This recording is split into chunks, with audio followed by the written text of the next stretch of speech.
امجد ملک کی رپورٹ کے مطابق رخ کرتے ہیں گجر خان کا، جہاں پر راولپنڈی کی دیگر تحصیلوں کی طرح تحصیل گجر خان میں بھی متنازع آفیسر سی ای او ایجوکیشن اعظم کاشف کی تعیناتی 4 اگست کو پرامن اساتذہ پر لاٹھی چارج، گرفتاریوں اور جھوٹے مقدمات کے خلاف تمام اساتذہ برادری نے پرامن احتجاجی مظاہرہ کیا۔ مظاہرے میں پنجاب ٹیچرز یونین تحصیل گجر خان ضلع راولپنڈی، پنجاب ایجوکیٹرز ایسوسی ایشن، کلرک ایسوسی ایشن سمیت درجہ 4 ملازمین کی کثیر تعداد نے شرکت کی۔ مظاہرین نے ہاتھوں میں پلے کارڈز اٹھا رکھے تھے جن پر کرپٹ آفیسرز، اساتذہ پر تشدد اور گرفتار اساتذہ کو رہا کرو کے متعدد نعرے درج تھے۔ قائدین نے اس احتجاجی تحریک میں ایک ہفتے سے قربانیاں دینے والے تمام سینئر جونیئر ملازمین کو سلام پیش کیا اور کرپٹ مافیا کے مٹھی بھر کارندوں کو ہدف تنقید بھی بنایا۔ یہ مظاہرہ ڈپٹی آفس گجر خان سے شروع ہوا اور پوٹوہار پریس کلب تک جا کر ختم ہوا۔ اس سے قبل متحدہ ایکشن کمیٹی کی کال پر تحصیل گجر خان کے تمام سکولز میں تالہ بندی کی گئی، مکمل تعلیمی بائیکاٹ کیا گیا۔ قائدین نے خبردار کیا کہ اساتذہ کے اجتماعی تشخص اور وقار کو بحال کیا جائے، ہمارے مطالبات تسلیم کیے جائیں ورنہ احتجاج کا دائرہ کار وسیع ہو جائے گا۔ بسم اللہ الرحمن الرحیم۔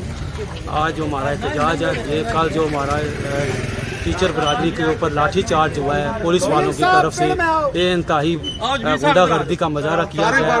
ہم پرامن احتجاج کر رہے تھے اپنے حقوق کی خاطر، اپنے انصاف کی خاطر، لیکن یہ ٹیچرز برادری پر جو یہ اس طرح کے لاٹھی چارج ہو رہے ہیں یا ہوتے رہتے ہیں، یہ ہم پرزور اس کی مذمت کرتے ہیں۔ لہٰذا اس چیز کا نوٹس لیا جائے۔ افسران بالا سے ہم ریکویسٹ کرتے ہیں ہمارے ٹیچرز جو گرفتار کیے گئے ان کو جلد از جلد رہا